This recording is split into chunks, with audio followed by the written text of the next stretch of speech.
Hello, everyone. My name is Barbara Negroe and current chair for the AESQ. And I just want to welcome you all to our June 8th virtual AESQ Supplier Forum, where we're going to focus on AS 13100 deployment. This page.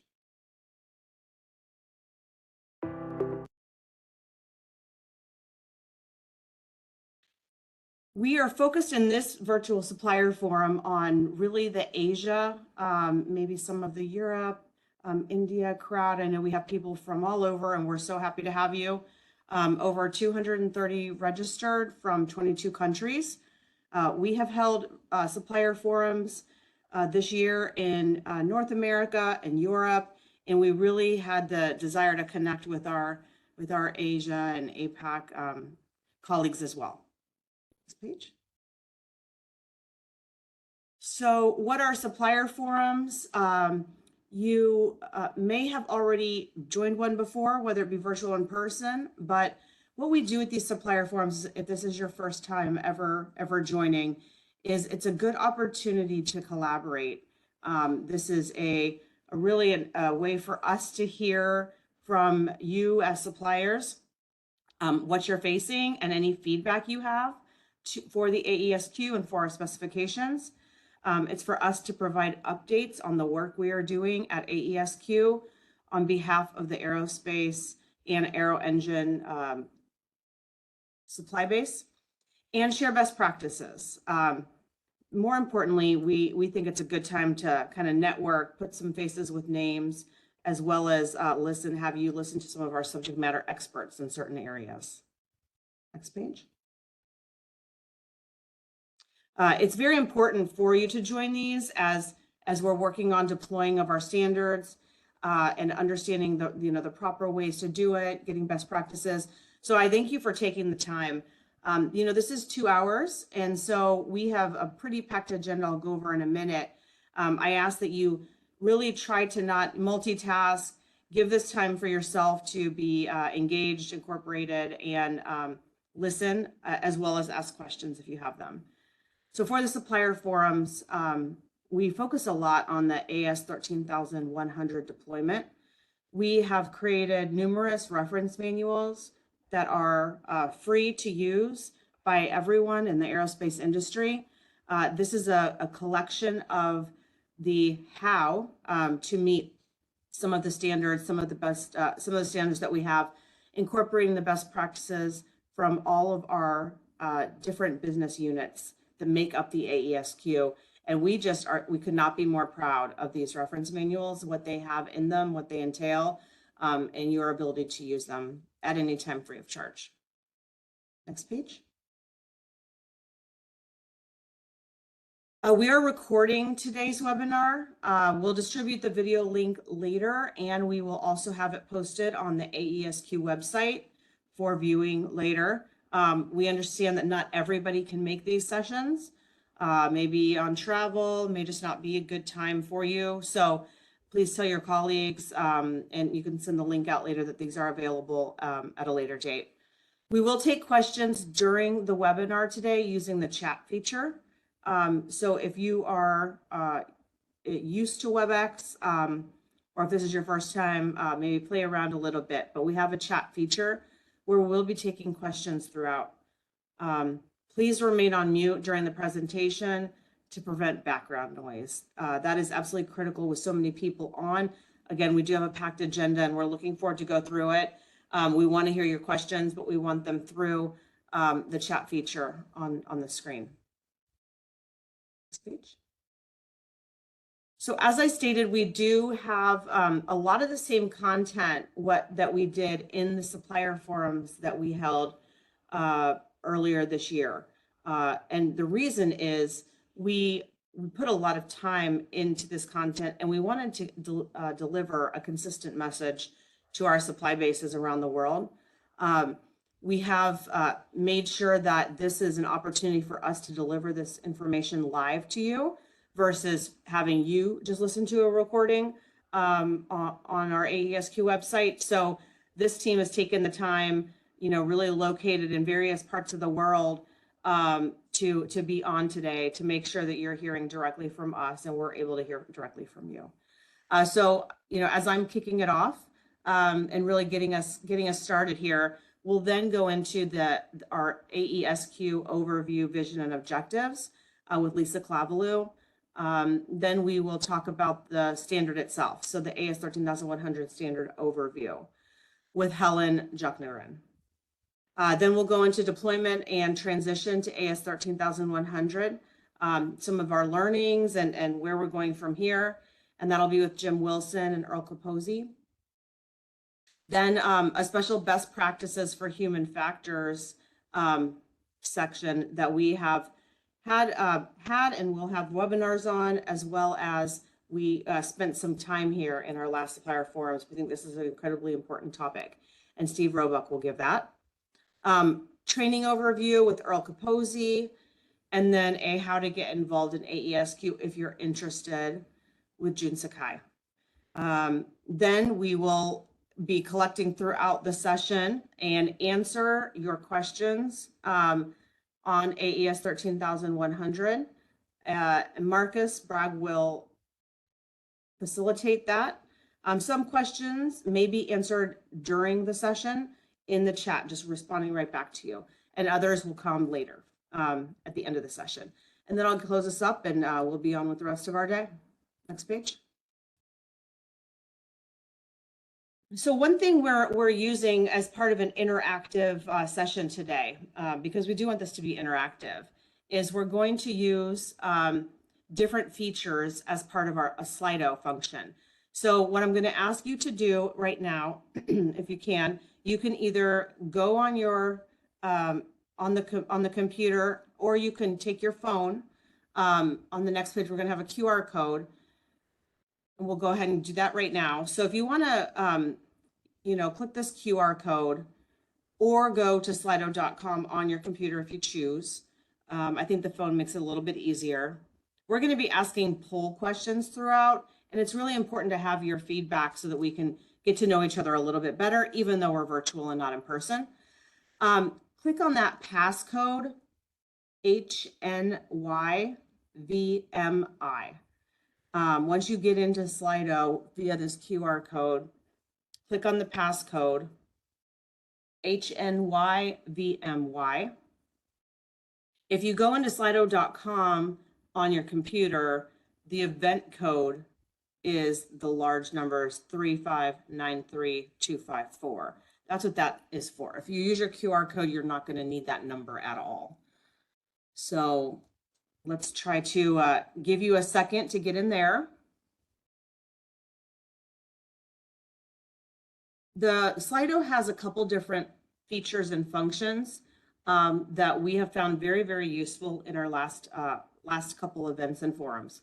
So one is the polling feature. So once you log in, you're going to see a couple different sections at the top, Q&A and polls.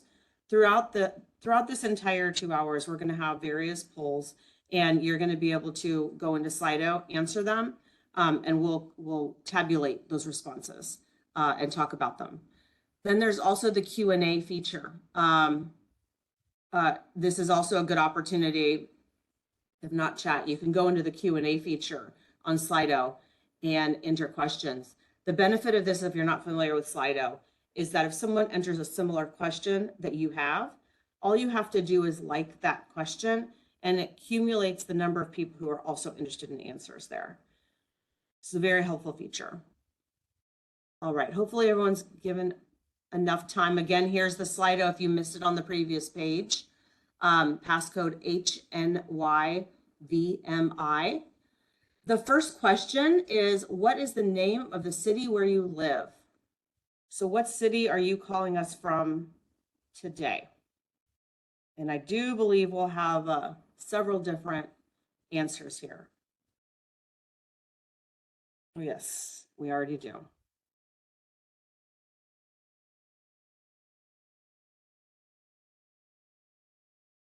So far, Kaohsiung is leading. Tokyo, Singapore. Why miss Mexico? Tokyo, Shanghai.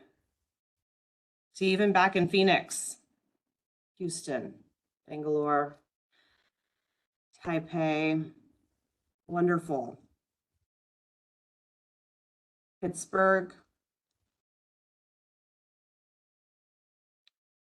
Let's give it another minute and collect. I can see Tel Aviv, Trollhättan. This is great. So this is really a way of, this is practice, right? For us to use the Slido as we kick this off, get to know where you're calling in from, as well as just practice using this so that we have no issues throughout the event.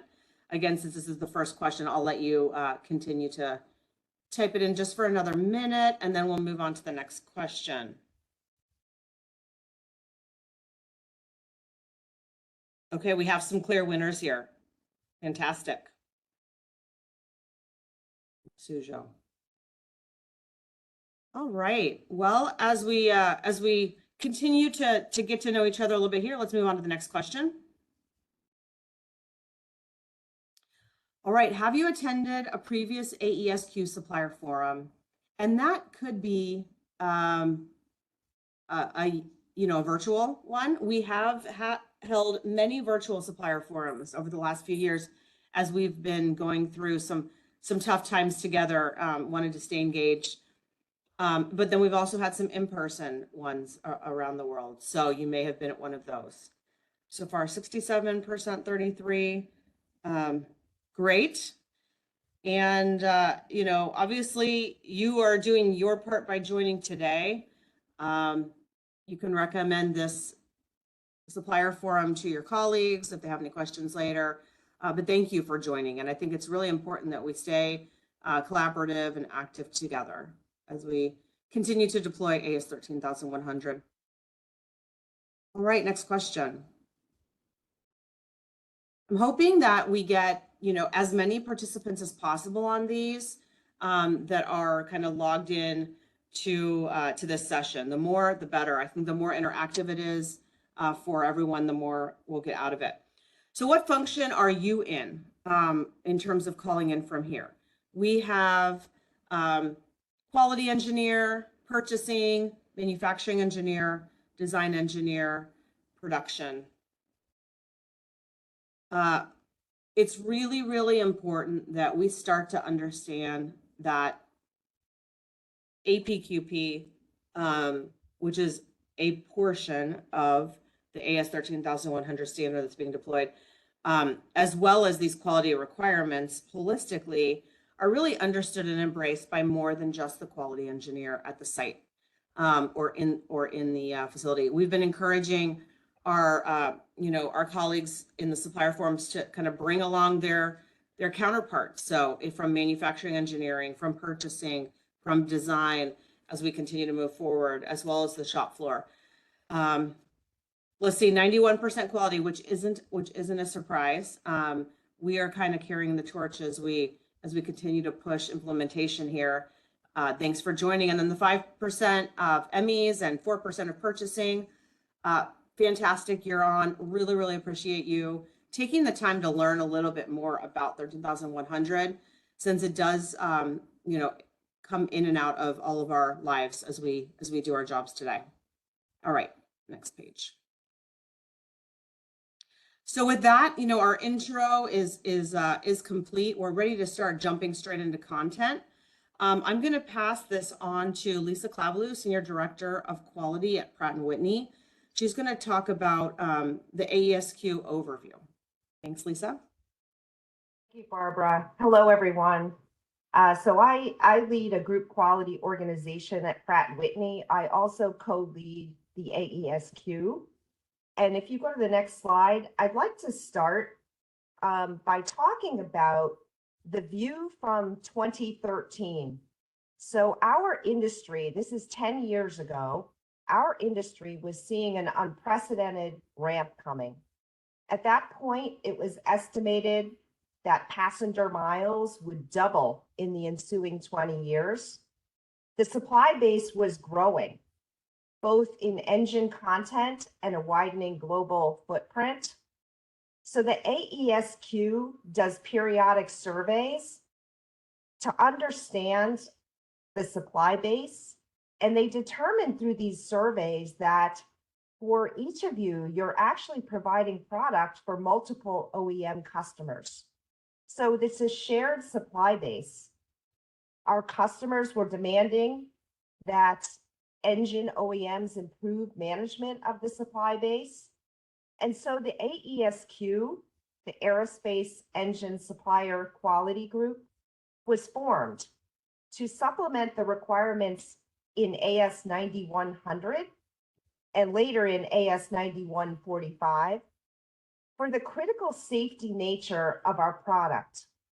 AS 9100 applies to aerospace and defense industry in general, and therefore the requirements are applied equally to products such as aircraft interiors, as well as safety critical items such as engines. And so the AESQ was formed to look at and address the safety critical nature of what our product is, aircraft engines.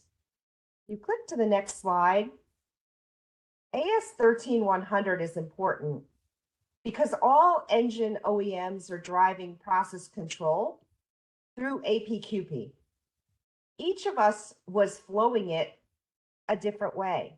So we were flowing different processes, different terminology, tools, and all of that, despite that we were working to the same foundational requirements. As an industry, we needed to reflect, we needed to provide a simpler and more consistent guidance for suppliers. We needed a forum for best practice sharing. We are consistently asked things like, what does good look like? Does anybody do this well? And can they share what they're doing that's working? So we also needed to challenge acceptance thresholds, enhancing requirements linked to safer engines and human factors. It was essential to provide common training and deployment support. So improving product safety and quality remained a key challenge.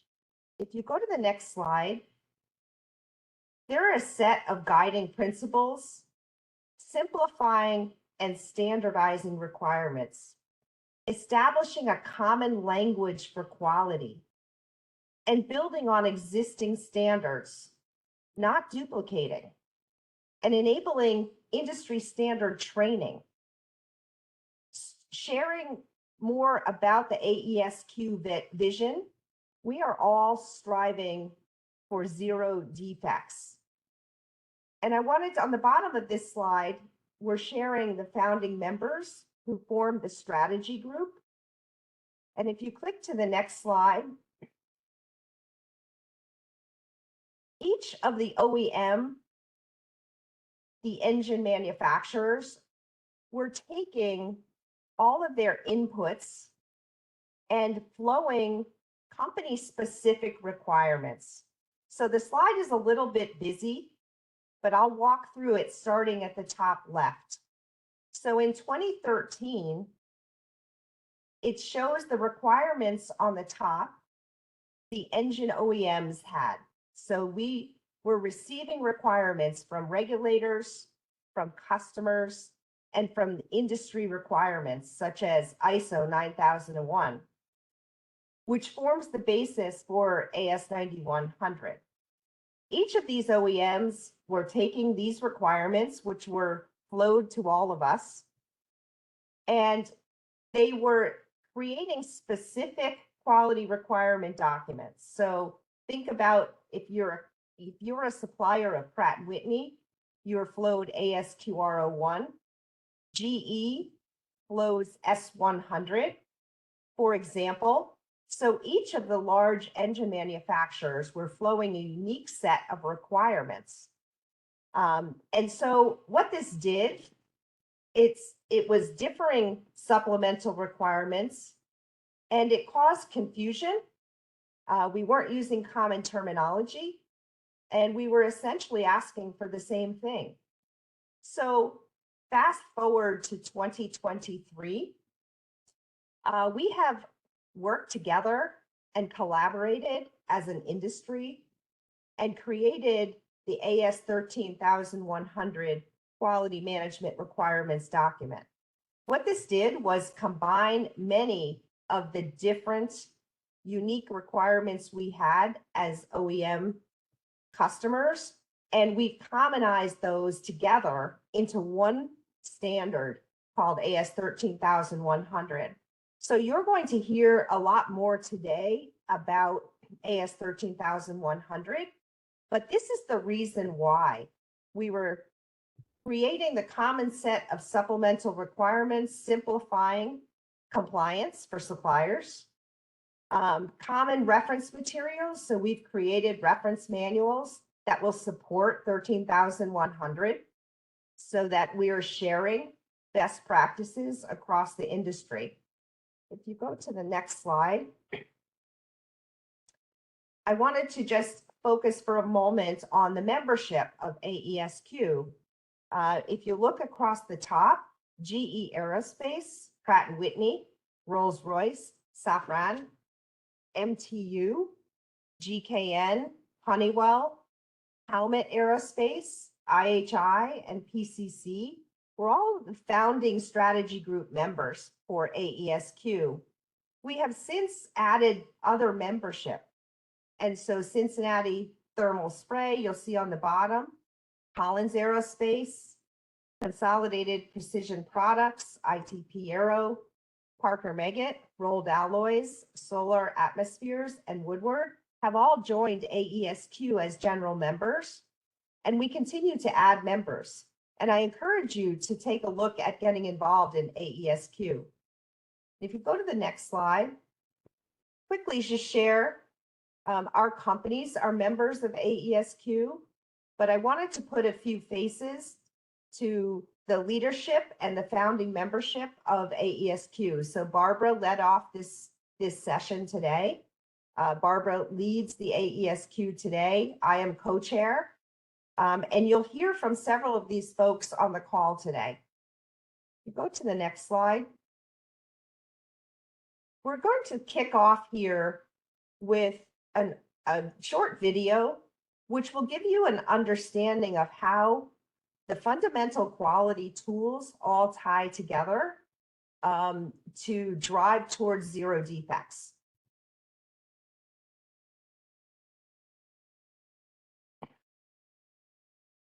Today, more than 3 billion passengers travel by air every year, and this is set to double over the next 20 years.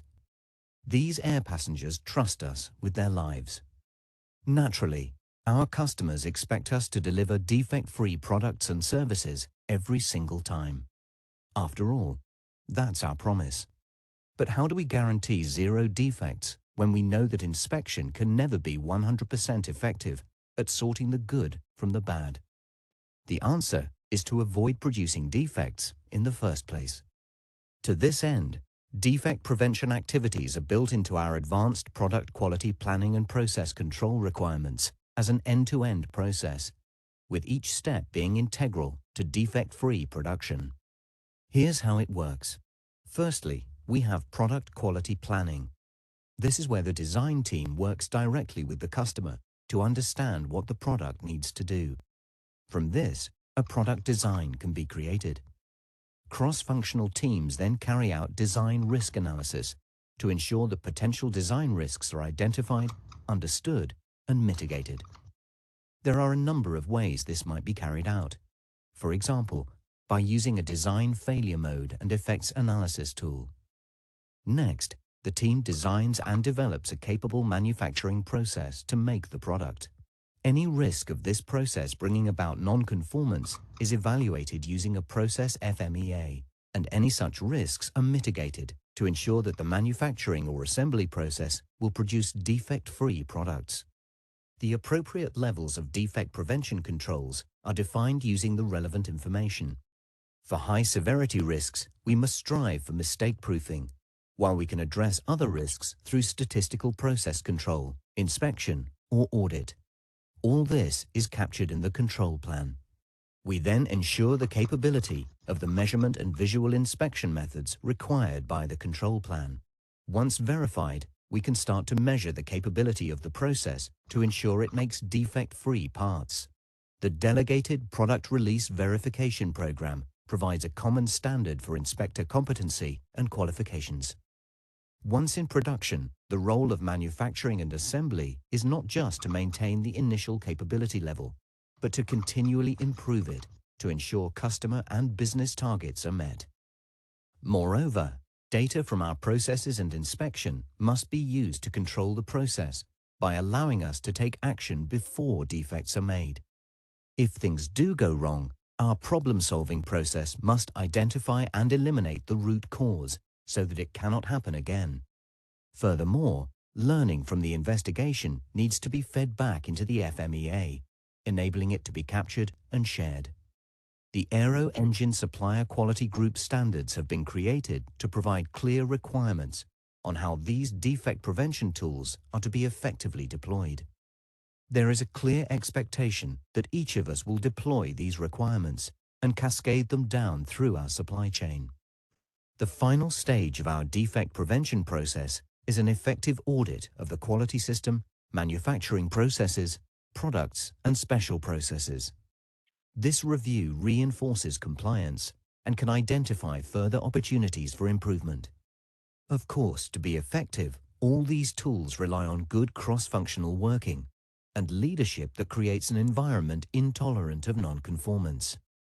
After all, defect prevention is a key route to achieving our promise of defect-free products and services. AESQ, raising the standard for quality.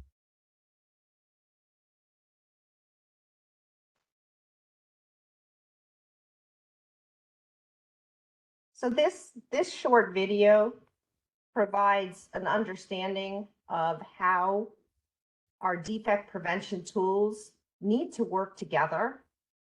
Not only the tools, but the functional groups within your organizations need to work together to drive towards zero defects. And I wanted to just end my part of this presentation with sharing what success looks like. Success looks like leaders advocating for process control, speaking the language. And those leaders are not just quality leaders. Success looks like leaders in engineering and manufacturing, all talking the same way. Common tool usage. Process control is the way we work. And developing proficiency through common industry training. You're going to hear more today about the training offerings through AESQ. I really encourage you to take advantage of the training that's offered.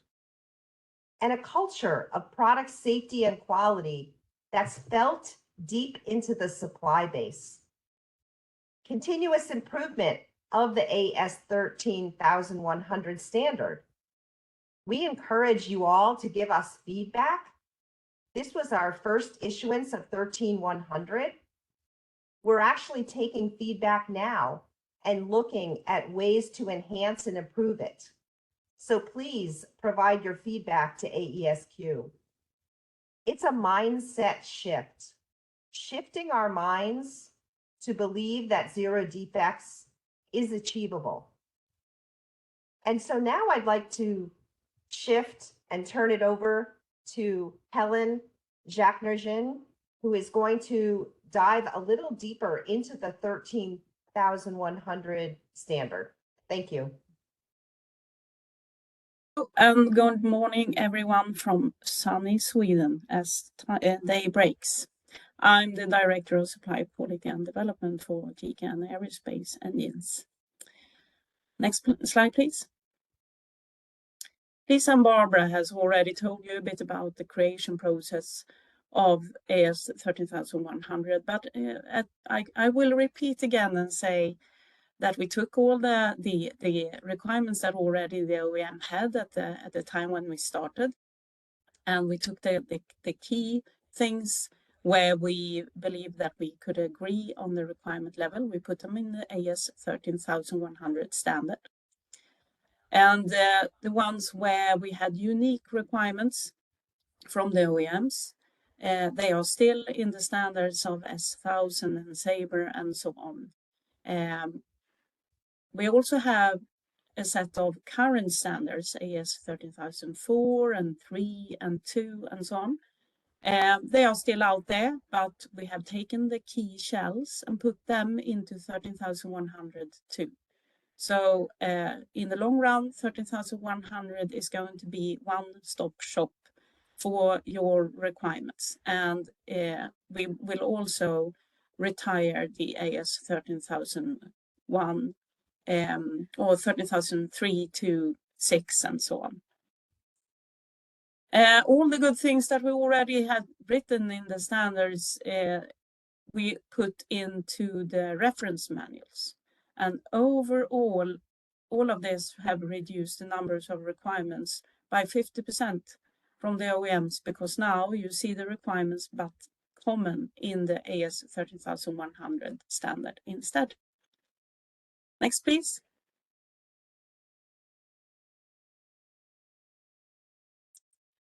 Next, please. For a problem, hold on.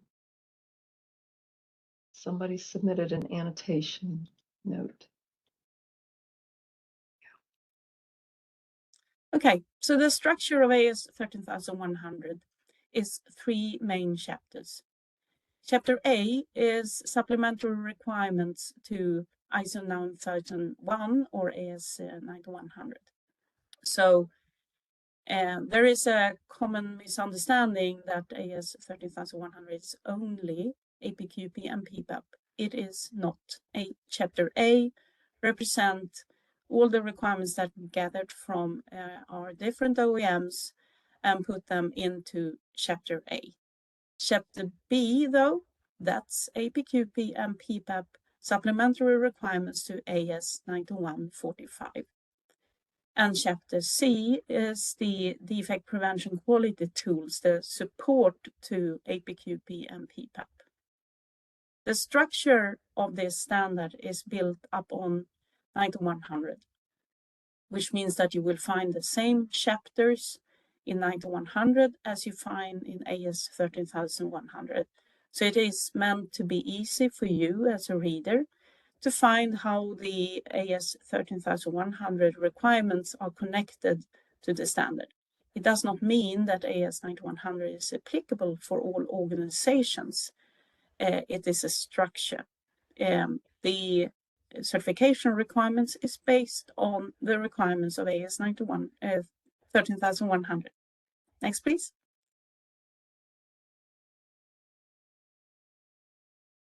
We talked about the customer-specific requirements, and they are still there. All of them shall require compliance to 13100. You will find the signpost to specific documents. You will find other acceptance criteria and so on. So the requirements are still there, but significantly reduced. And it tells us also about the infrastructure that it needed, for instance, the IT interfaces requirements, specific roles and accountabilities, responsibilities, and so on. But it should be reduced. Thank you. Next. I think one thing is very important in 13100, and that is, of course, to understand which parts of the standard that applies to which organization. So on high level, you need to understand what type of organization or what type of parts that your organization delivers to your customer. And that you can find in table 2 in AS 13100. So look at that table and see what supplier am I, and then agree if you're uncertain with your customer what type you are, and then you can find your applicable requirements in table 1 in AS 13100. So then you're good to deploy. To get some help to identify what kind of organization type of parts that you deliver, you can look in AS 13100 Appendix B. And there you can see it looks like on the far right down corner of this presentation. So it asks you a question. Do you manufacture this and that? And then you're a type 1, for instance. Do you only manufacture or assemble finished parts? Then you're and design. Then you're a design make. Next slide, please. So this will help you understand what type of organization that you are or what type of products that you deliver. And finally, after going through this and identify types, which then could potentially be several. Next slide, please. You can go into table 1 and look, you see the red square up there, and there you can say, I am a special process supplier. And then you can see all the small X's tells you which paragraphs that is applicable for your organization. You can also see the blue mark area, which tells you that this is not applicable to your type of organization, if you're any of the other types. I hope that makes it easier for you to understand, and please look into it and make it understandable for you. And not least if you work with suppliers, you need to understand which requirements that actually applies to your supply base. Next slide, please. So the question is then, can you identify which organization type best describes your organization? So please pick up your phone or your computer and respond to the slider.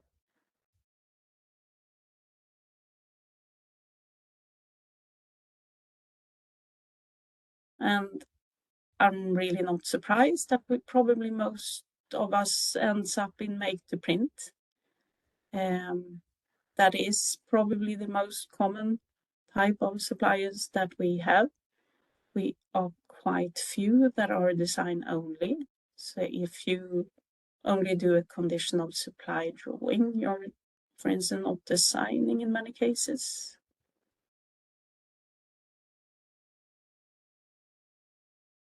So it seems like we have no raw material suppliers.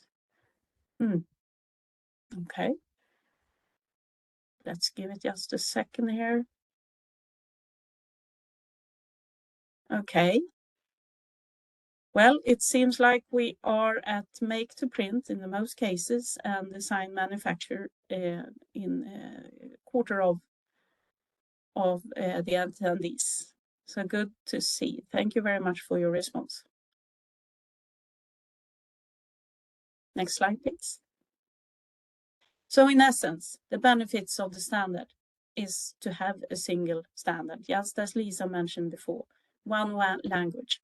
We try to keep to that language that makes it understandable, which then will make life easier for you to read one instead of several standards, and in the long run, reduce the cost for you. I think there is implementation threshold to start learning how to read and where to find certain requirements, but we will get there. As long as we keep on going. We have the reference manuals that we mentioned before, really good material. We will back off the requirements from the specific standards or the specific customer requirements. We will have the common language. We will align to existing industry standards. We have the training resources we're going to talk about later on, and so on. And I think that is the essence. So next slide, please. I have a couple of slides where I want to just give some requirement highlights. First and foremost, as I mentioned before, we have integrated the requirements from AS 13000 2, 3, 4, and 6 into this standard. So the key shells is in AS 13100 now. We are also referring to industry standards instead of coming up with new or other requirements. So you will find reference to, for instance, the FOD standard 9146 in there. We have also agreed on the NADCAP certification level that you will find in the table stating what requirements is for certification for special process houses and applications. Next slide, please.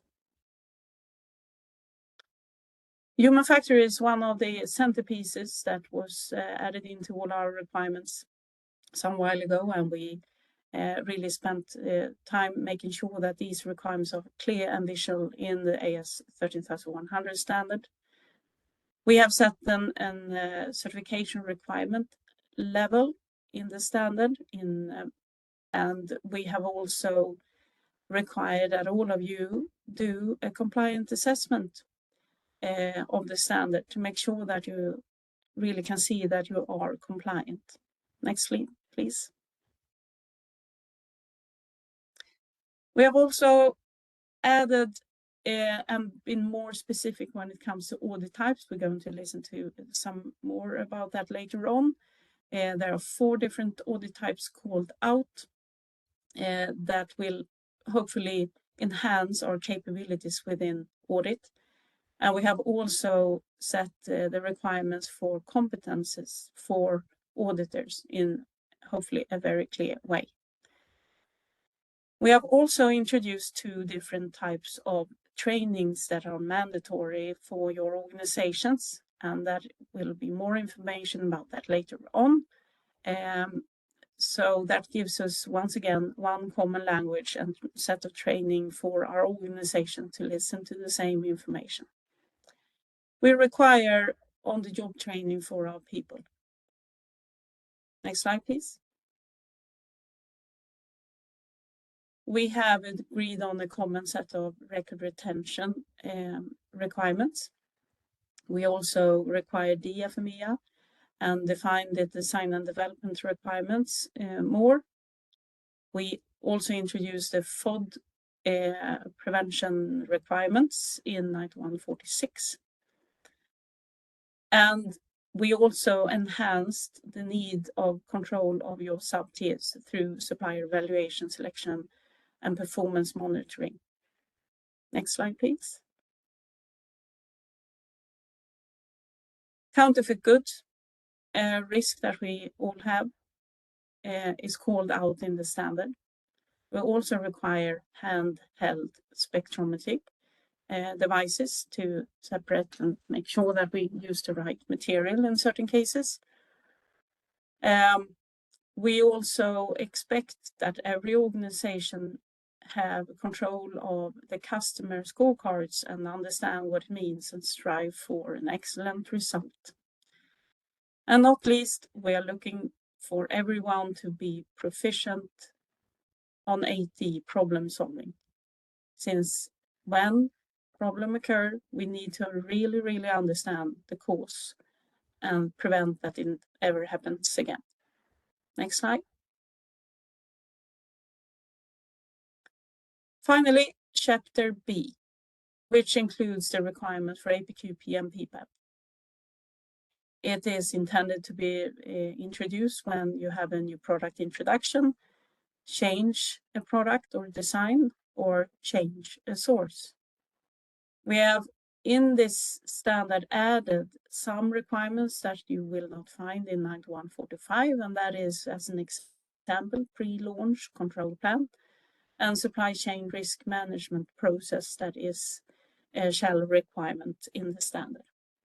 We also added on some other tools that I mentioned before, the DFMEA, for instance, but we also have some guidance documents that is added into the standard. We have also put in place the initial manufacturing performance studies and the dimensional and non-dimensional results. So these are add-on PPAP requirements that you will find defined in AS 13100. We also have defined the submission requirements based on supply performance that you will find in the submittal level table in the standard. Next. We also mentioned the reference manuals. You can find your copy on the AESQ homepage. 13 of them with a lot of good information. And not least, you can always join a community of practice where you can discuss the content and learn more. These manuals are developed by our subject matter interest groups, where all the members has attendees. And by joining AESQ, we can all help develop these manuals to really be supportive of our endeavors. Next slide. Finally, we are currently working on updating the standard AS 13100. We have a target date for the publication year end 2023. We have currently around 100 suggestions under review in the writing team.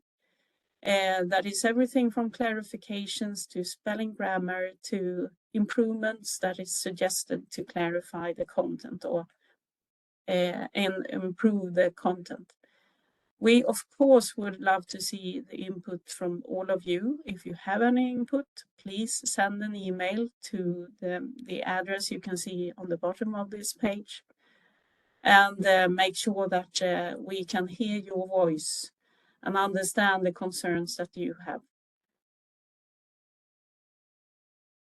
Thank you very much. I will now leave the air to Earl Capozzi from Pratt, talking deployment and transition to AS 13100. Thank you very much.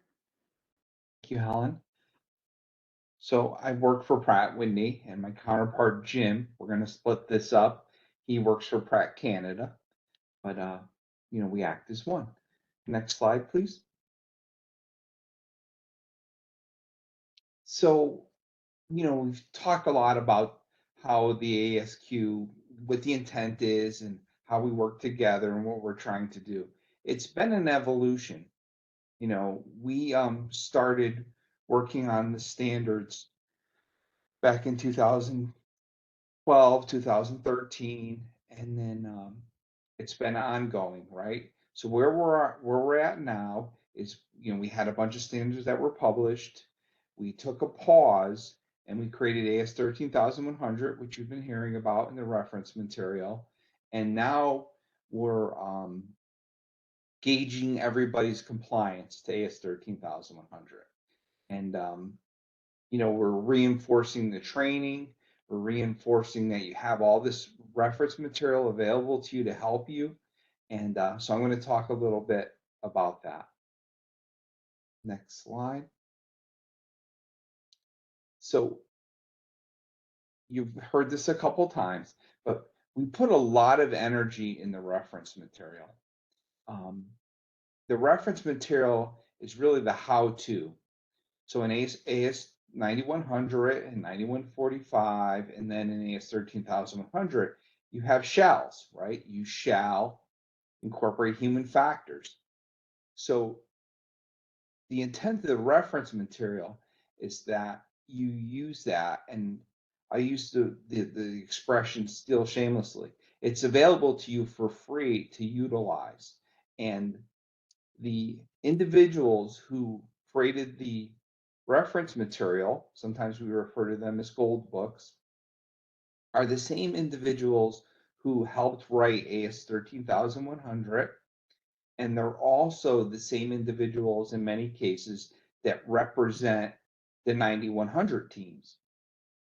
So there's a lot of synergy there, and a lot of energy went into that. So I can't overemphasize that you really should use the 600 plus pages of information that's available to you.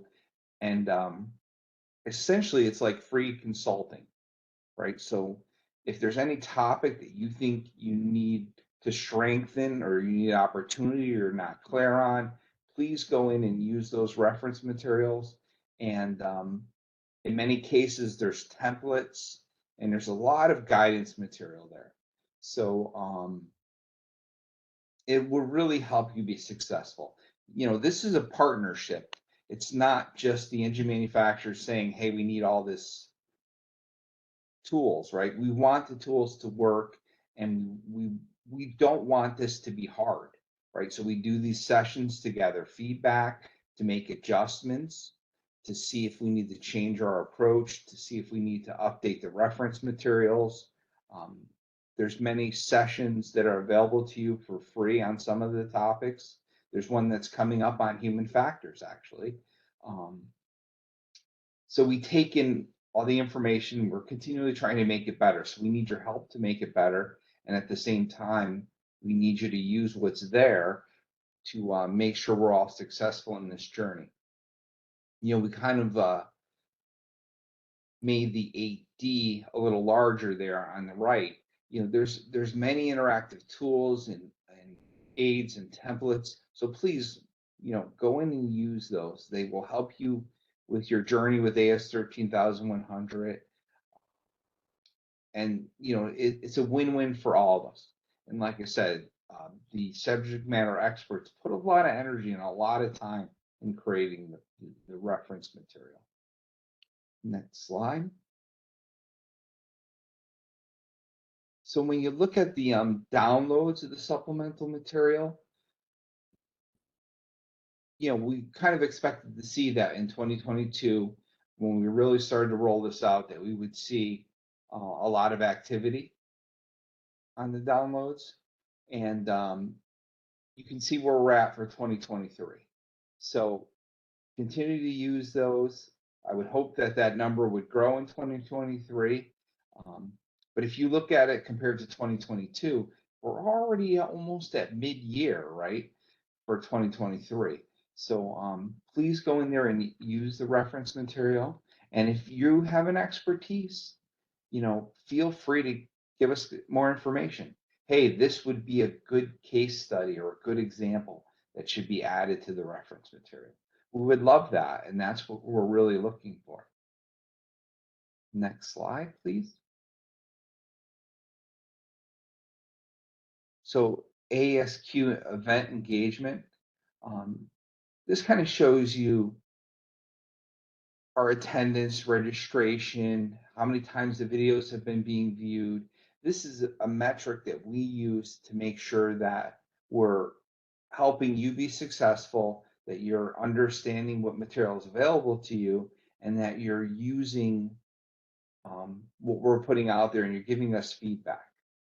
So you can see there was a lot of activity in 2021, same thing in 2022. In 2023, even it looks a little flat, so I'd like to see more engagement. But we've had some really good webinars, like I said, on human factors and PFMEAs. And everything you're seeing here was a live event that was recorded. So you can go back in on the AESQ webpage, which we're going to share in a little bit, and view those and use those. So here's all the sessions. So you have the reference material. In a little bit, I'll be talking about training, and you have the templates and the aids, but you also have these sessions that we had that are available to you for use at any time. So please take advantage of what we've created. And once again, if you have an expertise, we can really use your help to make it better. Next slide, please. So one of the aids we created also was communities of practice. So many of the topics that are covered in AS 13100 have communities of practice. So that's another resource where you can, through LinkedIn, subscribe to those communities and either provide input or ask questions, right? One example, Carl Evans from Rolls-Royce.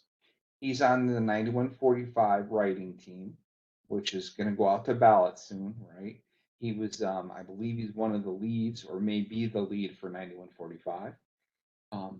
He's part of these communities of practice. So you can use this as a way of picking his brain, asking questions. If you're stumped on how to do something, you can reach out to us, and you can contact your customer rep through these communities of practice. So you can see that they are getting more activity, which we appreciate.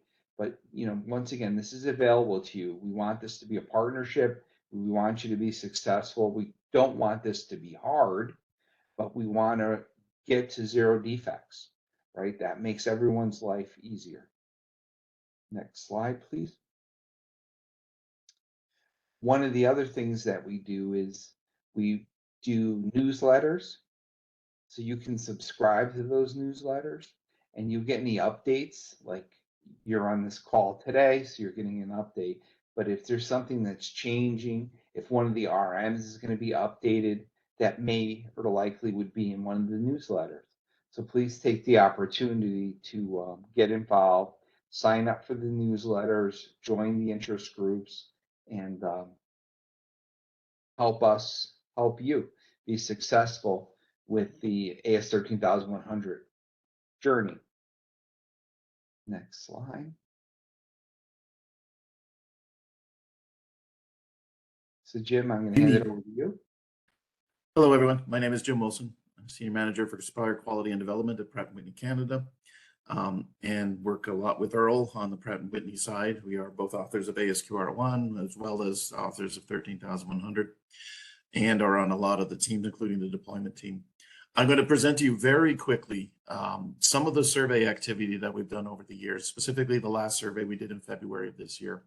The surveys are very important to us. We gather information from you all on exactly what's going on, what can we help you with better. We've changed our procedures, we've changed our materials, we've added agenda items because of the feedback that we gather directly from suppliers in these audits. I'm going to present the last audit in February of this year. This is the history of the audits that we've done. And in February this year, we specifically focused on post-deployment. So AS 13100 became contractual for most of us on January 1st of this year. So by February, we wanted to sort of have a snapshot of where suppliers were in their own deployment so that we could use it as a baseline and move forward. We're planning more surveys as we go down the line. But I'm going to present to you the results of that survey. They're very important to us because, like I said, we take them, we analyze them, we try to figure out how we can do better to support you. It may not be that impressive to you, but what I would ask you to do is, as we're going through each of the questions that I'm going to cover, ask yourself, what would you be answering for your company? If you were answering this survey right now for your company, where would you be? Which answer would you be answering? And how does that stack up against the industry? It may give you some visibility as to where you are compared to the average. It may not, but at least ask yourself that question. How far along are you? Are you behind the curve? Are you ahead of the curve? And maybe that would help you to sort of figure out what needs to get prioritized. So the February 2023, you see the history there. We've had some very good respondents. We have some smaller numbers, but basically the results were pretty straightforward for what we were expecting. So slide. One of the most interesting things is a very consistent number in each one of those 4 surveys. At the end of the survey, we ask each respondent to say, well, how many of the 10 AESQ companies do you provide parts or services for? And every survey, it has come out as an average for respondent at 3.75 of us. So typically you all on average have 3 or 4 of us as your customers. And that goes very strongly to the reason for us developing AS 13100 is because at least 3.75 of your customers have now aligned their requirements and are asking you only a single set of requirements. And that has to be beneficial. It's rough right now. We're just introducing it still and implementing it. But in the long run, that's going to be a benefit to all suppliers in the base. You know, this consistent approach to all of the things that are in AS 13100. This number actually matches, interestingly, it matches the AS 13001 training, the DPRV training that has been in the industry for years, and Earl's going to talk about it in a little bit. But we asked those candidates as well, how many of the OEMs are you going to perform DPRV services for? And I think it's 3.74. So it's a very consistent number. But again, that's very important to us. So we know that if we do something and align, we're going to be benefiting a significant number of our shared suppliers. Next slide. Familiarity. So again, these are some questions we've asked throughout. So you'll see, like, for example, this one, we wanted to consistently ask it. So it's been asked in each one of the 4 surveys. Nothing special here. It was great to see that, you know, the familiarity with AS 13100 was growing. And of course, you know, that has to happen. We're a little concerned about the bottom sections there. You know, so hopefully that's gone by now. Again, remembering this is February, so that's a good 4 months ago. So hopefully that number's improved even after that. But where are you right now? Where is your company right now as far as how your familiarity with 13100, as well as the next slide, which is, you know, where are you in your implementation of the actual standard? Here we see that there's a little more, or there was a little more in February, you know, 12%, I think it looks there, that they haven't even begun, and or they've purchased a copy and are just reviewing it, but they haven't started their RM 13009 self-assessment. So hopefully those numbers again disappeared by now, and hopefully everybody is working on at least closing some gaps from their 13009 self-assessment, and those gaps can hopefully be closed by the end of the year. The next slide is, we asked confidence, and we didn't define what confidence is or what high, medium, and low is, but basically asked how confident are you that you're actually going to make it to be compliant to 13100? So you're good 91% there feel that they're, you know, they have a good chance at achieving compliance. Where are you in your company? How, you know, how are activities progressing? Is management supporting the activities that are needed to become compliant if you're not already compliant? What needs to be supported more to make sure that you become compliant at least by the end of the year, if not actually sooner? Next slide. Training, we started to gather a little bit of the 2 courses. And again, I'm going to leave it for Earl. He's going to be talking all about training in a little bit. But the 2 required courses, the AS 13100 requirements course and the quality fundamentals course, you know, how is the training going? He'll be showing you the training numbers that we have from our side of attendees on the courses.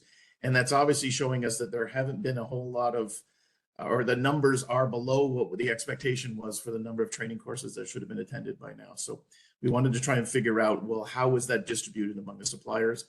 Again, how would you answer this question for your specific company, and see where you fit into that answer?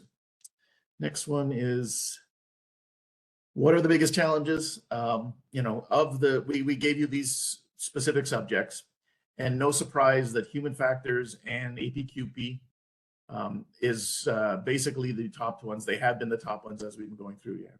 And you know that we have needed to spend more time on that. I'm not sure anybody is talking about it, but there are a number of Earl's graph there of all of the past webcasts and whatnot, the ones that are being viewed after they've been recorded and saved on the AESQ website. There are some very good ones on human factors. There are some very good ones on APQP and PPAP. Definitely things, if you haven't looked at them already, go and get a copy of them. As Earl said on the RM books, these are people that have been doing these subjects for 30, 40 years that are talking on these webcasts, the ones that are putting together the slides, the ones that are putting together the RMs. It's definitely something you want to go take a look at. But those have been consistently the 2 that most suppliers are wondering about. Next one is, again, similar to what we asked already. Have you participated in any of our activities? The numbers were fairly low, but you know, the distribution is about what we expected. The 37 that haven't participated at the time, we're hoping that number continues to increase. That's why we are, you know, moving towards these virtual supplier forums to get to as many people who can't maybe travel to Europe or can't travel to North America. And we're going to continue to do that. The individual companies are also doing webcasts and talks with their own supply bases. So there's lots of opportunity to get information on 13100 and the AESQ. We you know, hope that you're looking for it. Next slide. We're done. So I'd like to introduce Steve Roebuck, who's the head of certification and quality assurance. He's going to talk to you a little bit about human factors in failure modes and effects analysis. Go, Steve. Yeah, like it's been mentioned before, we did a recent webinar on human factors, FMEA, myself and my colleague Ian Riggs. So this is the sort of short version of that webinar, but the webinar is available. It was a 90-minute webinar, and that's available on the AESQ website. So just going to give you the condensed version today. talking a bit about human factors and what we've done in Rolls-Royce regarding using human factors and FMEA to reduce human error.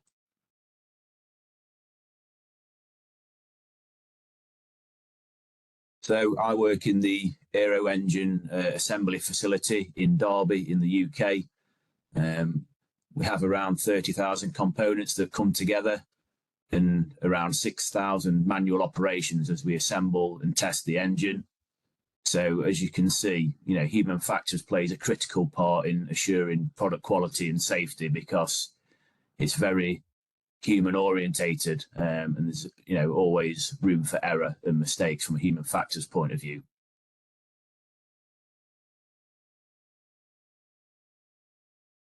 So what are human factors? Human factors can influence us at work every day and can negatively impact performance without us even knowing it.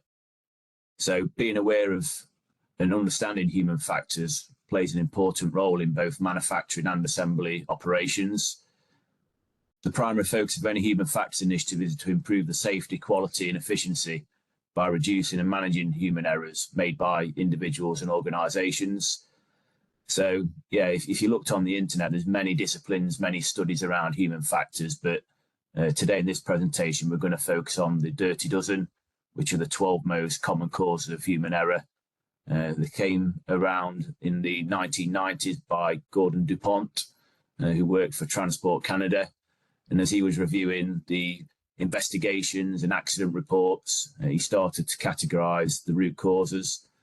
And these were the 12 most common causes of human error, and he called them the dirty dozen. So that's what we're going to look at a bit more today. So a bit of a Slido poll, a bit of a test to start with. So how many of the dirty dozen can you name? I'm going to assume you've got a basic knowledge of human factors in the dirty dozen. So yeah, if you can type some of those into the Slido poll, we'll see if you can get all 12.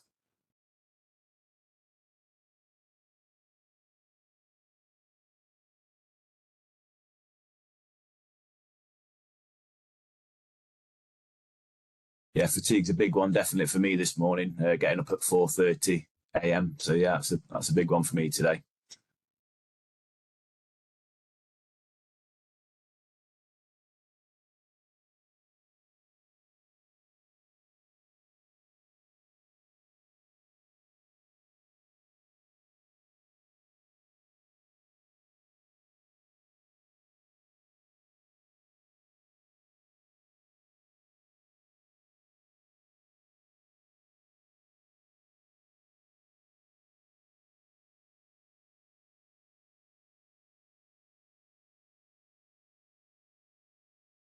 There's a few more still to get. I've got about 7 or 8 at the minute.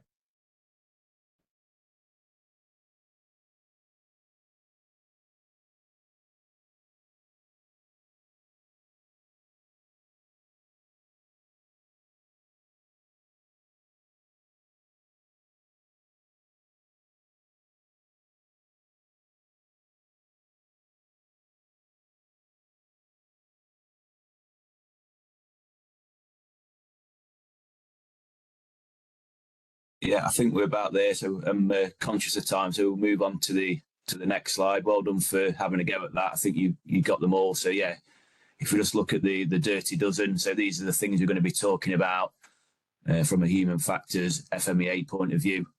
And yeah, these aren't made up by Rolls-Royce. Like I say, these came around in the 1990s through industry, through the investigations and things like that from Gordon DuPont. So yeah, if we move on to the next slide, Becky. Basically, when we're using the FMEA approach around human factors, we go through the potential failure modes, and they are the dirty dozen. So we basically go down each of the dirty dozen and understand what are the potential causes for each of those. So if we just choose one as an example, I'll just walk you through that.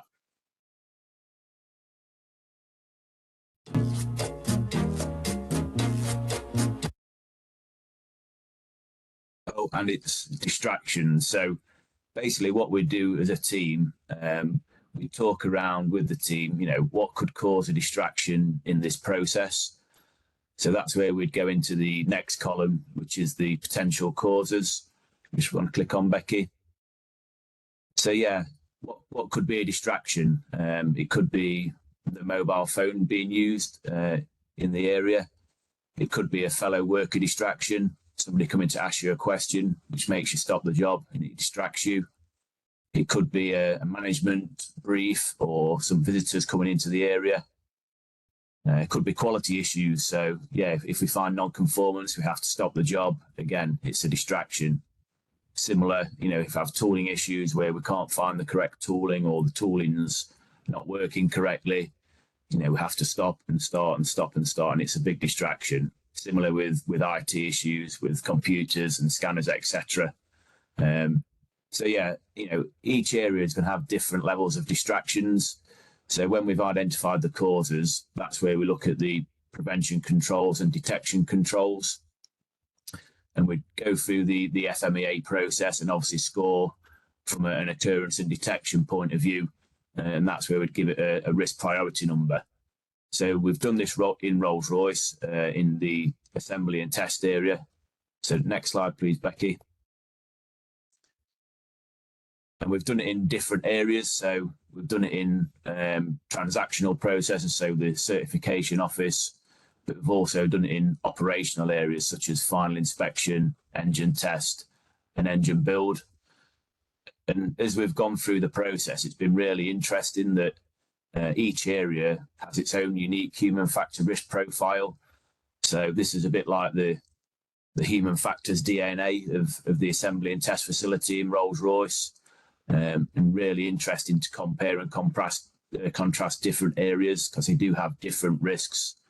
And this will change over time. So at the minute in Rolls-Royce, we've had a lot of new people come into the business over the last couple of years. So, you know, that does cause risk through lack of knowledge, lack of awareness, etc. But also, you know, engine volumes are increasing again. So maybe that puts more pressure on the teams, more distractions, etc. So it's really interesting to look at this, not only from a process point of view, but also if you compare different processes, you can see where the risks are. There might be similar risks, or we might be able to see where in one area we're green and we've got some good practices, you know, can we read those across to the other areas? So yeah, this was a really interesting activity to see that each area does have its own unique risk factor profile from a human factors point of view. Next slide, Becky. And this is just a bit of a extract really from one of the FMEAs we did around the certification team. So I'll just talk through a couple of examples here. The top one, distractions, that can obviously cause delays to the dispatch of the engine. And a cause of distractions could be paperwork errors, so missing stamps, missing paperwork, open operations, etc. So, you know, we've got a gated process that should detect that, should prevent that, and obviously inspections and etc. where we should observe and detect those sort of things. Unfortunately, it's quite a high occurrence sometimes. So, you know, there's a high risk, you know, that could lead to a delay and definitely a distraction. On the flip side, you know, something that was a low risk, it was green, around resources. So again, if we had a lack of resources, that could delay dispatch of the engine. A cause of that could be a lack of consumables. But, you know, we've got some good controls in the area where we have a consumable champion. We have a weekly 5S audit where we check the level of consumables, make sure we've got enough to keep us going. So, you know, we're on top of that sort of failure mode. So this is just a bit of an example. Obviously, for each failure mode, there is a number of different causes. But, you know, where we have the red, sort of the high risk RPN, that's where we want to put in some mitigation and improvement actions to either remove the risk or definitely reduce the risk to as low as possible.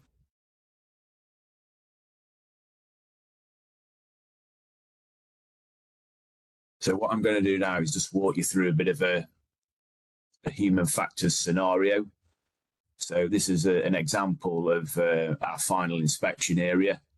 So in the final inspection, there's three main activities. There's the post-test engine inspection. We prepare the engine for transportation, and we complete the final documentation to pass on to the certification team. So this is a bit of an example. In a minute, I'm going to ask you to sort of, what do you think the main human factors risks are in this area? So when the engines get to final inspection, they have a specific time window to complete the activities before the transportation is ready to take it off site and to be delivered to the customer. The teams in the final inspection area work a 12-hour shift pattern and provide 24-hour cover 7 days a week. Any delays to the process can cause disruption to the transportation and customer delivery schedule, and delays can be caused by quality issues found by inspection, resource constraints, so absence to key personnel like inspection, and also paperwork discrepancies. So what I want you to do now is, again, use the Slido poll to start thinking about the dirty dozen and the human factors point of view. And which of the dirty dozen do you think apply to this scenario?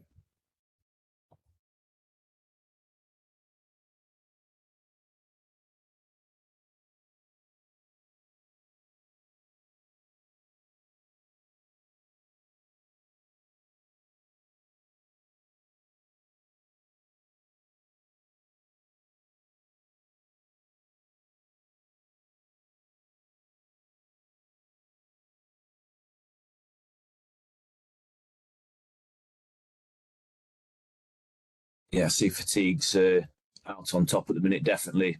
You know, working 12-hour shifts, working 7 days a week, you know, there's definitely a chance of fatigue there, especially from an inspection point of view. Pressures up there as well, obviously, with the time pressures for delivery to the customer. You know, the team do feel a lot of pressure because it's the last process, basically, so they are going to feel that pressure. And stress, again, is linked to pressure. So, you know, an enhanced pressure level is going to cause stress as well to the individual and to the team. Lack of communication, again, that could be a poor handover from shift to shift. So that's definitely an issue. And lack of resources, definitely as well. If there is absence to key personnel, that is a lack of human resource. And that can add additional pressure and stress to the team as well. So no, hopefully, you know, that's just a bit of an example, but hopefully, you know, you could see through that scenario that there are a number of human factors risks in that area. And if you went into a different area, again, there'd be similar and different risks in that area.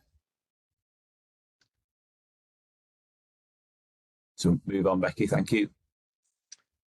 So yeah, like I said, this is a bit of a condensed version of the webinar presentation, but just to try and get across some of the key benefits we've seen in Rolls-Royce, we've definitely seen an increased awareness of human factors risks across the teams and organisation. We've seen increased engagement on human factors improvement. So when we've been into the areas, done the FMEA exercises, there's definitely been more awareness and more engagement to try and reduce those human factor risks. So people actually being proactive and trying to make improvements rather than waiting for things to happen and then reacting. The good thing is that the majority of the improvements that we have made have been quite low cost, but obviously high impact.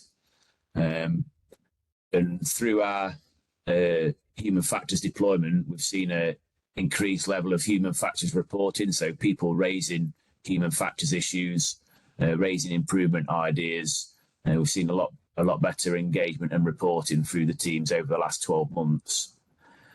And the positive thing is we're definitely starting to see a reduction in our errors and escapes due to human factors, because some of the improvements we have made, we have reduced the risk of things like distractions and pressure and things like that. So we're definitely starting to see the benefits now from our KPIs and from a cost and on-quality point of view.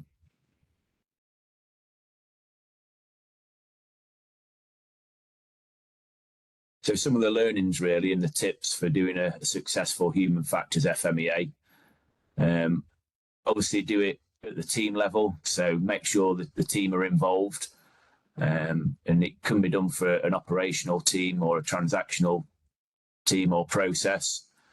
Make sure it's cross-functional. So when we've been doing these sessions, we've had somebody from quality, somebody from manufacturing engineering, somebody from operations, somebody from inspection. Only a small team really, 4 or 5 people, but make sure it's cross-functional. We have a reference human factors FMEA, which is available on the with the guidance material on the AESQ website. So we start with the reference FMEA, but then adapt them to the local situation, because the reference FMEA might give you 50% of the answers. Then you have to obviously go through the specific in that area and obviously come out with the other human factors risks. Based on the risks and the risk priority number, we can then create some mitigation actions. Obviously, we want to try and eliminate the risk if possible. So can we mistake proof something? If not, can we reduce the risk as low as possible? We've found that things do change over time. So conducting regular reviews, obviously keep the FMEA updated. We've been reviewing the FMEAs every 3 months, and it's quite interesting. The changes do happen. The risks either go up or go down in an area, so it's important to keep it live. And the most important thing is to try and keep it simple. We've not tried to overcomplicate this human factors FMEA. We've tried to keep it really simple. We've had some good feedback from the teams involved that, it has been quite engaging and quite simple. So yeah, hopefully, if you can put this in place, it will help you sort of transform your quality performance, but also give you a lot more awareness around human factors and what the risks are in your business.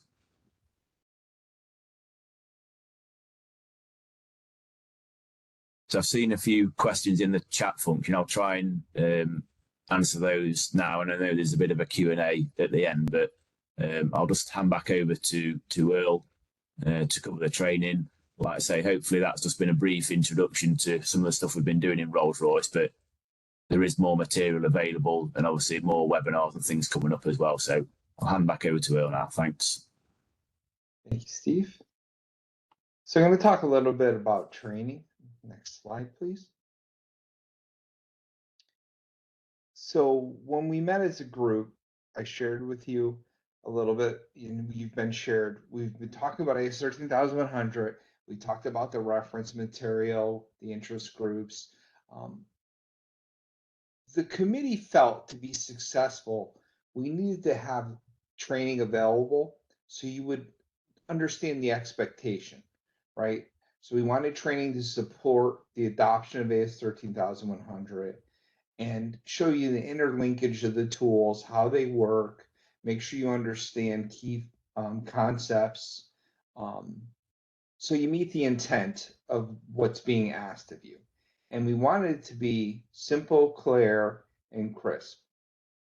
Whenever we've done these supplier forums like we're doing today, when we collect feedback, in many cases, folks have asked for training. So we put together some training with the SAE, which we're going to talk about. Next slide, please. So there's DPRV training, and that was it was really the second or third thing the committee worked on, right? So there's common training for self-release, that's in AS 13001. We're just finalizing a update to the training. So we took all the lessons learned actually for the last 7 years, and we're about to publish or roll out new DPRV training. There's more to come on that, so stay tuned. There is also a LinkedIn group for DPRV, so feel free to join that if you're a DPRV or a self-release person for us. But something we're very proud of. So that was the first thing we tackled, and it was very successful. So then for AS 13100, we came up with really 3 different courses. One is the requirements course, the quality requirements, and the other one is quality foundations. So we're going to break those down a little bit. But the intent is the requirements Well, let's go to the next slide, please. So you can use the QR codes to find out more about the training class. The first one is an executive overview. Essentially, that's a series of videos that shows you why the team created what we created, and then how the tools are linked together and what the intent is. So that's available and that's free. That may be a good overview for your management team or for anyone in your company that just wants an overview of what AS 13100 is all about. The next course is the quality requirements course. Really, that's good for anyone in your organization that just wants to understand a deeper knowledge of how the tools work. And we're going to break that down in a second. And then there's a foundations class. The foundations class is instructor led, and it's a 3-day session. And there's an exam at the end, a test, to make sure you comprehended everything that was shown to you. So we'll break each one of those down. Next slide, please. So the quality requirements really gives you an overview. If you look at the video that Lisa had shown you at the beginning of the presentation today, it showed you how the tools are all interlinked. So what we did is we created a 10-hour online session that when you purchase the session, it's available to you for 1 calendar year, and it really breaks down essentially that video, and it shows you how the tools are linked together and what the expectation is. So really, this is good for anyone in your organization that really is responsible for understanding AS 13100. So if we go to the next slide, the quality foundations, really that's more of like a practitioner class. So the person at your facility that is responsible for making sure you're compliant to AS 13100, it's more of a practitioner level. We need at least one person from your company to go, right? And that's what it says in AS 13100. With that said, it's very hard to capture words that make things scalable, right? Some of your organizations are very large and some organizations are very small. So you really need to understand what you need to do to be successful. But at a minimum, at least one person needs to attend the quality foundations. If you're a large organization, it would make sense to me that someone from maybe manufacturing engineering would be part of it. This really isn't just a quality initiative, right? AS 9100, 9145, it's really it's a whole suite of methodologies that you need to be successful, right? To drive towards zero defects. So we created these classes to help you be successful. So please utilize those. And like I said, the quality requirements is an online class. It's been very well received. At my company, I know that we had 250 seats that we set folks through to attend that class. And a smaller population attended the foundations class. But, I attended the foundations class. So, please utilize those classes. And like I said, this is really a more of a practitioner level or leaders in your organization that are responsible for compliance, right? So when they go to this class, we'll start to give them the skill set they need to help the folks that are kind of the boots in the ground to understand what the asks are in AS 13100. Next slide. So, we capture the numbers on the attendance. We would kind of suspect that there'd be greater attendance than there has been, but because it is a requirement that you attend the class, and the intent of the class is to help you. And like I said, typically when we do these sessions, we get feedback. I want more training. I want more training. So the classes are held all over the world. They're made available to you when you go in and register. If the SAE sees there's a need, they increase the number of classes. So this is what the numbers look like for 2022. But we really would expect to see these numbers grow or to be a little higher than they are. So like I said, it's a requirement. It's here to help you. I've talked, probably too much on all the different tools that or aids that were put in place to help you. And this is one of those aids. So please sign up for the class because it will help you with this journey. At the end of the day, when we get to zero defects, it's a win for everybody. So please utilize this training and the other material that I talked about in the past. Next slide, please. So if you look at the requirements course for this year, once again, I would expect the numbers to be a little higher, but I know there's a lot going on. We're just getting out of COVID, but it is a requirement. So please make sure at least one person from your company has attended. Just to reinforce what we said in the past, that if you attended the GE Foundations class, which was held in 2022, then you satisfied this requirement. But with that said, we would still expect the numbers to be a little higher. So, I shared the barcode at the beginning. These presentations will be available to you. So if you haven't taken the class, please do so. And I really think it'll help you with your journey with AS 13100. Next slide. So the foundations class, if you look at 2022, then the numbers aren't horrible, but we would expect it to be a little larger, right? And there'd be more participants, but you can kind of see the overview of the countries, the number of suppliers. But if you haven't done so, just want to reinforce that you really need to take the foundations class. The previous slide was the requirements class. So please utilize what we've, put out there. And the reason why we're showing the numbers is because it really, there's a lot of suppliers. So we would expect this number to be a little larger. Slide, please.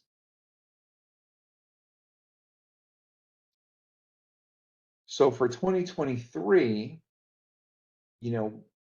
we had a big push in January and kind of said, hey, if you haven't done it, you really need to go do this. It should have happened already. But you can see it's starting to get a little flat in April and May. So once again, if you haven't signed up or, this is something you're hoping is going to go away, you really need to take the foundation class because it will help the person at your company who is responsible for AS 13100 to really understand what we're asking. And it'll help you utilize the information that's available. The instructors that teach this training, they're very seasoned individuals, and they're from the different companies in many cases. So they have a long history with either the AS 13100, AESQ group, or within the industry. So they really can give you a lot of information and really set the expectation for AS 13100. Next slide, please, which I believe is. So in support of AS 13100, the SAE has also created lower level training that's more in depth. So the training that I shared with you so far kind of shows you the interlinkage of the tools and sets an expectation. If you need training on a deeper topic, like say FMEA, I looked at the RMs, I'm still don't feel like I have a good understanding. If you scan that barcode, you can find SAE FMEA training, right? So there's several courses that were developed by the SAE. They're not mandatory, but they are available to you if you feel like you need more in-depth training. And of course, I'm the training lead. I think it's a great thing to do, but So please utilize them because they are there to help you and they really are tailored to AS 13100. Next slide. So I'm going to hand it over to June. He's lucky this time for this meeting. It's the middle of the day for him and not in the middle of the night. So here you go, June. Yes, thank you, San. This is Jun Sakai. I'd like to present how to get involved.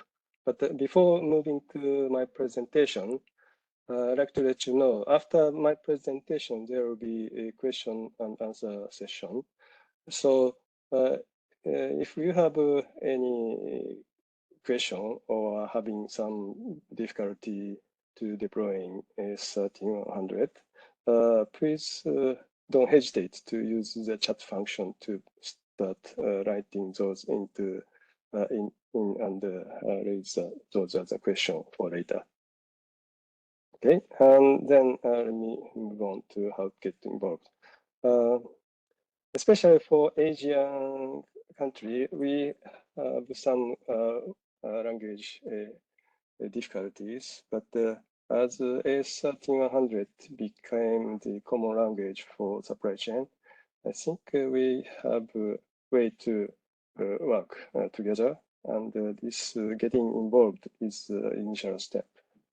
So in this slide, there is a QR code that you can use your smartphone to get into AESQ homepage.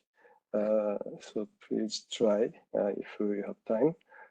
And if could you click once? Yeah, and then if you go to the homepage, there is a membership menu and get involved selection. And then that will bring you to get involved page. Next page. Yes, and when you went to get involved page, there will be options. Firstly, to subscribe AESQ newsletter, and secondly, becoming a AESQ member, and next is SAG 22 standard committee. You can join this as individual in comparison to becoming AESQ member for the company. And also there is other options for a lot of community of practice for each SMIC group in that link. You can that will bring you to the each LinkedIn page. Okay, next page. And if you subscribe AESQ newsletter, every month you will receive a lot of updated information from AESQ, and you can learn about all the current activities. So please complete online form to begin the receiving. Next slide. And becoming AESQ member, there is a second level member which is open to organization engaged in air engine supply chain. And it will be opportunity to participate in the work of AESQ, such as AESQ working group for communication, deployment, or training, and also subject matter interest group for each reference manual subject. And please send you can send your company's senior leaders and subject matter expert in those areas. You can complete membership application in the bottom page to join the member. So especially in this session, this forum, if company in Asian region can consider signing up this membership, will be appreciated. Next slide. And for the community of practice, LinkedIn group, as listed in the left-hand side, there is many community of practice is already at the LinkedIn page, and many members already joined. So please consider joining personally. Okay, next page. And lastly, there is a few additional options to get involved. The one is to attend AESQ event like this supplier forum, or watch a video online for the past event. And also take a course for AS13100 training, or download AESQ reference manual and templates, or watch zero defect video. All of these have a link from AESQ homepage, which introduced you in the first slide. So please try all each options. Okay, I think that's all for my presentation. So I'd like to hand over to Marcus from MTU for questions and answers. All right. So also a very warm welcome from my end. Somewhat, I'm standing here in the light, so sorry for that. Yeah, my name is Marcus Breig. I'm the Director Quality Supply Chain and MRO representing MTU. And first of all, thank you very much for your attendance. And also thank you very much for the questions you raised during this session in our chat function and also through the app. So before we open up the round here for further questions, I would love to give you a short overview on the questions that were raised and to provide you answers just to make everybody aware, because there were a couple of good questions and maybe you had the same ones. So let's browse quickly through it. So in the chat function, we had, first of all, a question about do we have to expect updates on the AS9100 and how is that impacting the AS13100? So, and I think the answer is here that as all standards are kind of living documents, of course, we have to adapt to those. So if there are changes upcoming, and we do expect indeed changes on the AS9100 at some point later this year, we will act accordingly and update the AS13100 for all parts that are affected. If anybody else in the room has their further questions or remarks, please just feel free and join. So next one was, is the AS13100 a standalone standard or will there still be supplementary requirements? So the AS13100 of course has the intention to combine all the requirements of all OEMs and all regulatory requirements in one document. Nevertheless, there are still OEM specific items that are not all in the AS13100. So depending on which OEM you're working with, there is still a supplementary document which is including the OEM specific that needs also to be, you know, considered in the quality system. Nevertheless, the intent was to minimize the amount of these. Therefore, have a look, make yourself familiar depending on which OEM you're working with. There shouldn't be too much. It's really kept to a minimum, but obviously we still have like a remaining portion of requirements that are OEM specific. So then there was a simple question: can I get the video for training purposes? And that question was raised during the zero defects video at the beginning. So as June just mentioned, we do have those videos available on our webpage. So please go see the AESQ webpage. You will find the videos, training documents, and also from the previous meetings we had, previous supplier forums, all videos and records. So if you have interested in, feel free to browse through them, have a look, and you will also get every material that was shared here in this session online once we're done here. Then there was a question about training in non-English, so translations of the ACE 13100 material, and the training is in work, so we are working on translations, but that might still take some time, and depending on which language will be required, I'm not sure how long that will take. Maybe, I don't know who can step in here.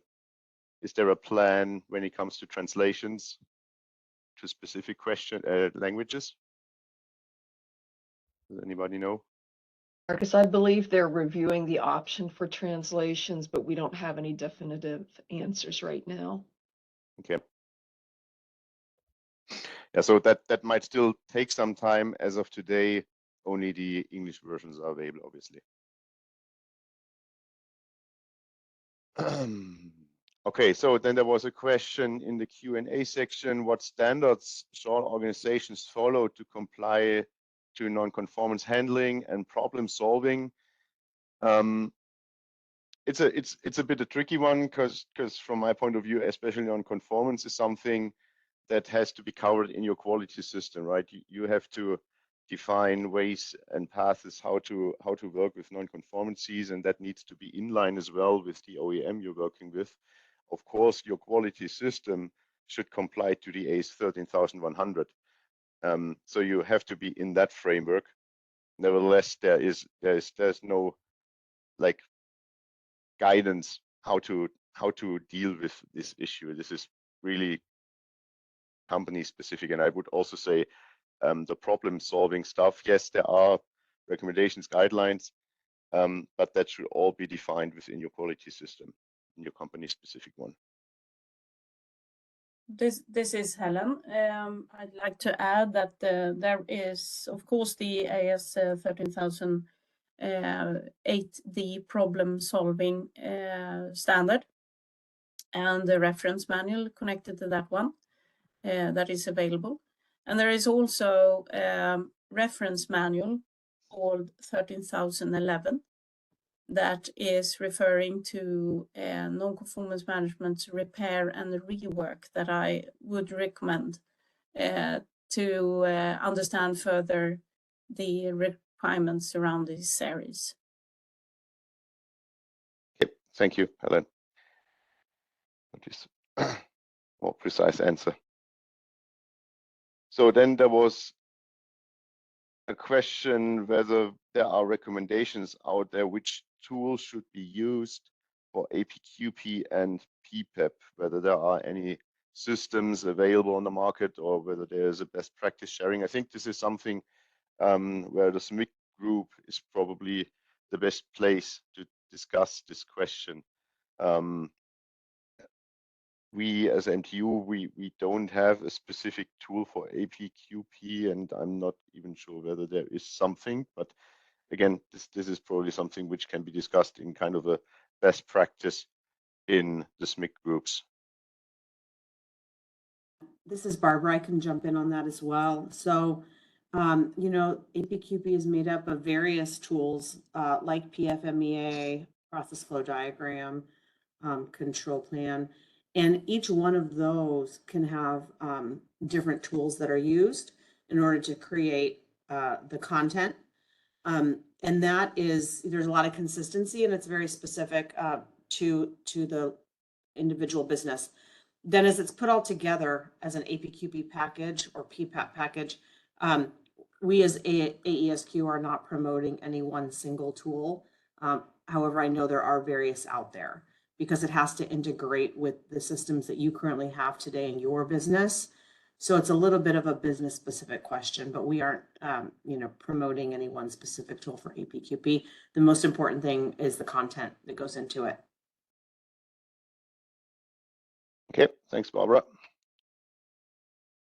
Then there were questions around the human factors section. So is there a sample for human factors report? Again, there's the reference to the AESQ webpage where you can find further informations. So if there are further questions, again, I'm also recommending to join the SMIC group. Steve showed a couple of items and examples, and most of those supplementary materials can also be found on the AESQ webpage. But again, SMIC group is probably also a good place to get in touch with best practices from other companies. Just to add on to that, Marcus, there is a reference FMEA for human factors in the guidance material on the AESQ website, and like I say, if people are interested in the human factors FMEA, I'd advise you to go and look at the webinar that we did last month. Again, that was a bit more in depth and gives you a few more examples. So yeah, that's available on the website as well. Mm-hmm. Thank you. Okay, then there was this one question. We heard the requirements of building SMS, so the safety management system, by EASA and FAA are demanded through the RM 1310, shows human factors requirements, but it doesn't directly mention the SMS requirements. And the question is how the AS 13100 quality management system is related to the SMS requirements. So the answer from Shari here, just for everybody who didn't read it, the SAE has separate working group that is building a response to the FAA's requirements now. And we will release a set of 2 courses on the safety management system in July. So, and if you are interested, links in the chat, so you can see and follow, whatever comes up there. Then there were just a couple of new questions coming in as per AS 13100 clause 7.22. Is it mandatory to have lead auditors along with internal auditor to conduct internal audits? So that that's an audit question. So who wants to jump in here?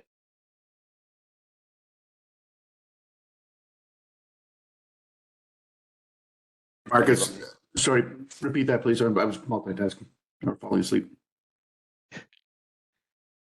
So Jim, yeah, again, question is whether it is mandatory to have a lead auditor along with internal auditors to conduct internal audits. Okay, no. And I would suggest strongly you take a look at the new revision that was put out in February, I think, of this year of RM 13005. There's some wording in there where we've clarified some of the intent of the wording that was in AS 13100. There's been a lot of confusion about some of the lead auditor training requirements, and we realized that we weren't as clear when we wrote some of the items that we wrote in there. So we attempted to clarify a little bit in RM 13005. Now, it doesn't change the hard shell, but we basically put in a definition for what the lead auditor is. And in fact, that is, for now, until we've corrected the wording in 13100 in the next revision, we've defined the lead auditor as the person that's responsible for the internal audit or internal and supplier audit program in a company. That person who's responsible for making sure that the auditors are doing what they need to do, that the checklists are available, that the reports are going out, that the corrective actions are being issued and followed up on, that person that needs to do that, because that's all sort of a quality systems requirement. So that's where the lead auditor requirements, especially for the AS 9100 lead auditor training course given by an outside company, applies to. So take a look at RM 13005 if you haven't in the recently. There's a table in section 2 that sort of clarifies a little bit what the team is defined it as now, and we are working very hard to put in wording in the new version of 13100 that's going to be 100% clear.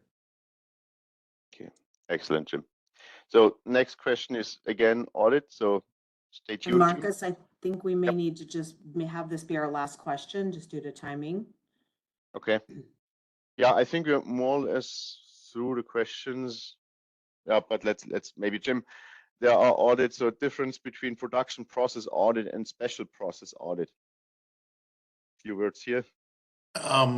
The special process audits are just a specific category of production process audits, but they're obviously much more regulated. They're much more understood. They're much more defined because of the whole NADCAP certification schemes out there. So special process and manufacturing processes or production process, the difference being that normally with the special process, you cannot inspect the part at the end of the special process. So there's a different need for the type of audit that is conducted, the level of detail that goes into in the special process audit versus just actually a machining audit or a broaching audit or something like that. So it's just a subset, but it's so well defined already in the industry that we've called it a separate production process audit for special processes only.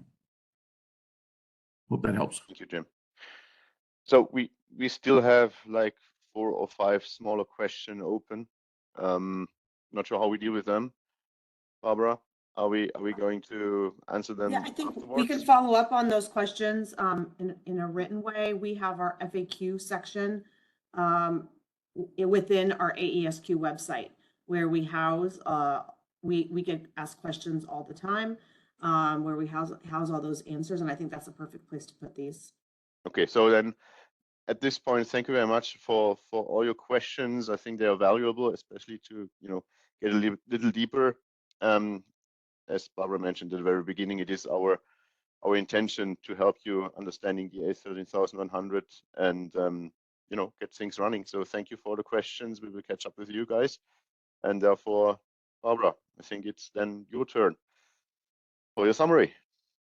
Thank you, Marcus, for corralling all those questions. That's not an easy job that you had today. So I think you did fantastic. Appreciate it. All right. So I'm just going to wrap us up here. If you want to go to the next page. So there was a lot of content. 2 hours is a long time, to sit and listen. And it'll be important probably that you go and review this later. But, we started with one of these slides, Lisa reviewed, what does success look like? And we talked about it in the beginning, and we're going to go back to it now at the end, just to see if maybe you saw some of these themes throughout, and what you can take back. So success looks like leaders advocating for process control and speaking the language. We've had some good leaders throughout our companies who have taken a great interest in this. When we have leadership support, I'm sure you feel the same at your site, it makes all the difference in the world. You on the phone are leaders. You're leaders of your own teams, your own people, your own areas. Speak the language, walk the walk, talk the talk. Common tool usage, process control in a way we work. And that is, what we've come out with in terms of the tools related to the standards. Developing proficiency through common industry training. We talked about that. We talked about the training that we've developed together as an aero engine industry so that we are getting the consistent message and building off of each other. Culture of product safety and quality felt into the tiers of the supply base. We work with our prime suppliers. Our prime suppliers need to work with sub-tiers, processors, et cetera, so that we're all aligned with the same quality standards. And then continuous improvement of our 13,100 standard. Feedback from supply base, OEMs, and customers. That's what we're doing today, working to get feedback. We have the feedback button on our AESQ website, and we're going through constant iteration to be better every step of the way. What this leads to is a mindset shift. Belief that zero defects is achievable. If we don't change our mindset around this, then our industry can't transform. It starts with us, and we're leading the charge, and it's really, really an exciting future ahead as we shift to a zero defect mindset and continue to work towards that goal. So with that, we just wanted to say thank you. Thank you to all my colleagues at the AESQ who have stayed up late, got up early in order to deliver this message, from us to you. Thank you for joining. Thank you for your questions. And we look forward to seeing and hearing from you sometime in the future. Have a great rest of your day or evening. Bye-bye.